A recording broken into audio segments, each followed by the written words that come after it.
how China's one-child policy led to a housing crisis in both Canada and Australia. We will discover how a policy seemingly unrelated to housing had profound ripple effects on Western real estate. Before we delve into the surprising interplay between China's one-child policy and the housing crises in places like Canada and Australia, it's crucial to comprehend the intricacies of this policy itself. Back in 1979, China unveiled its one-child policy, a bold step aimed at reining in explosive population growth after World War II and the devastating Great Leap Forward famine. Its goal was paving the way for sustainable economic development, and in many ways it worked, preventing a whopping 400 million births. But the policy wasn't without its shadows. Driven by a cultural bias favoring male heirs, China saw a spike in selective abortions and, tragically, in some cases, the neglect of female infants. This preference for boys over girls led to a glaring gender imbalance. Fast forward, and we see China grappling with a demographic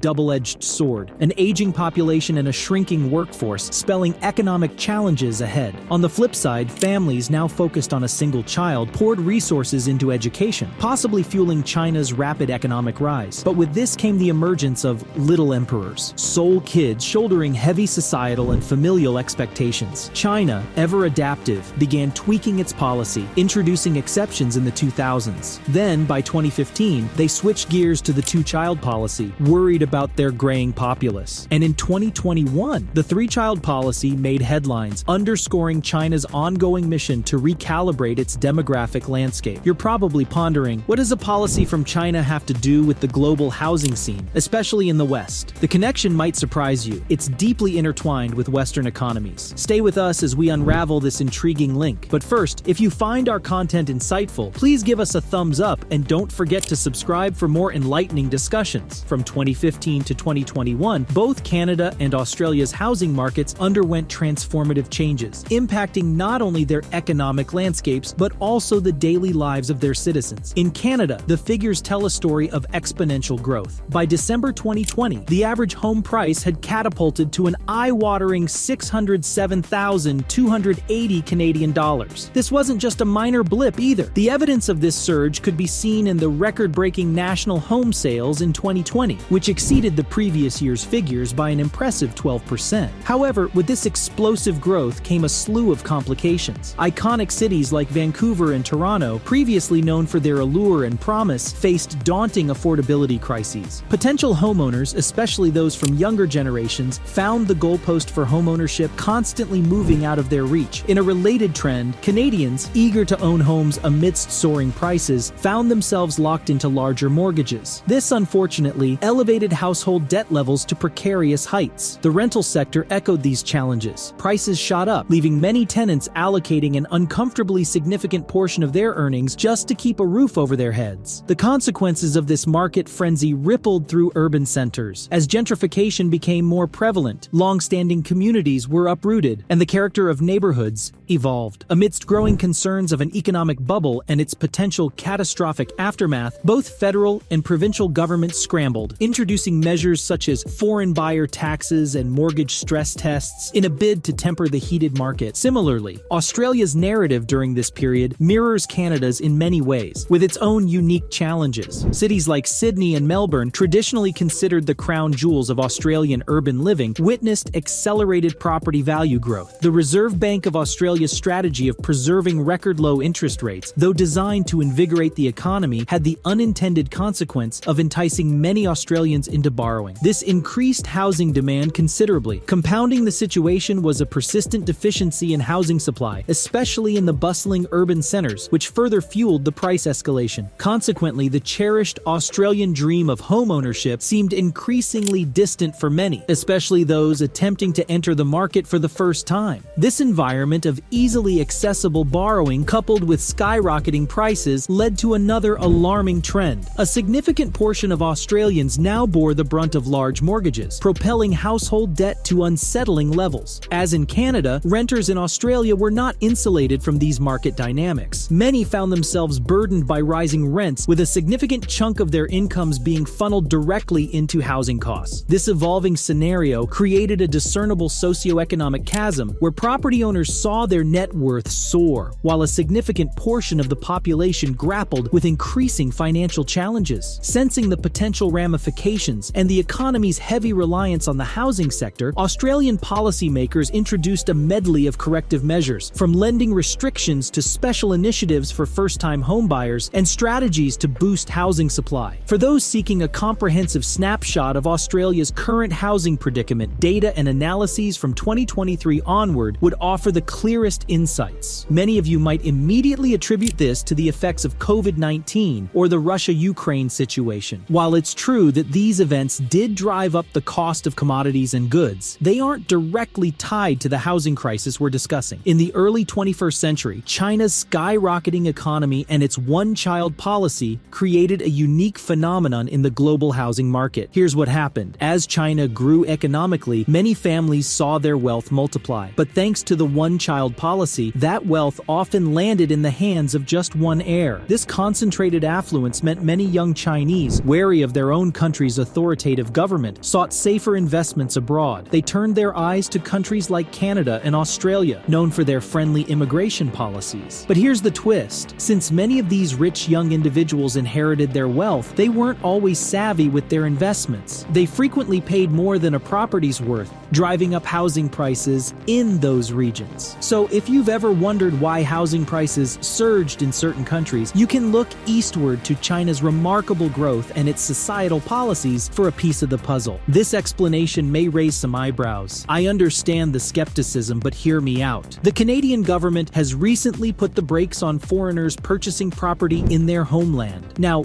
why would they do that? A significant reason points to Chinese immigrants acquiring vast amounts of property, especially in hubs like Vancouver, where, get this, a massive 1/3 of homes are in Chinese ownership. And if you think this trend is exclusive to Canada, think again. Down under in Sydney, some studies highlight that up to 37% of homes are owned by Chinese nationals. These significant acquisitions have been a key player in those skyrocketing property prices. Remember, we mentioned the skewed sex ratio in China due to the one-child policy. Well, turns out that also may be a cause for rising house prices. A recent Columbia Business School study sheds light on a rather unexpected driver behind China's booming property market: single men buying homes to boost their appeal in the marriage game. It's rooted in China's 1980s family planning policy and the rise in sex-selective abortions, which has resulted in a staggering 120 boys for every 100 girls by 2005. This skewed ratio intensified the marital race, making owning a home something far more flauntable than a bank account, a prime status symbol. Shang Jinwei, part of the brains behind this study, highlighted that this surge in male-centric home buying has notably cranked up housing prices. Just to give you an idea, between 2003 to 2009, this gender imbalance contributed to a 30 to 48% hike in housing prices in 35 significant Chinese cities. Although this study talks about China and not Canada or Australia, it explains the psychology behind why Chinese may have bought house at higher prices. Wrapping up today's journey, it's clear that China's one-child policy has far-reaching effects, shaping housing markets even in distant lands like Canada and Australia. The blend of policy, societal norms, and economic trends weave a global narrative, revealing how decisions in one nation can resonate globally. This interconnectivity reminds us of the vast web of our global society. If you've gained insights from our discussion, please give us a thumbs up and subscribe. Thanks for tuning in, and until next time, stay curious about our ever-connected world.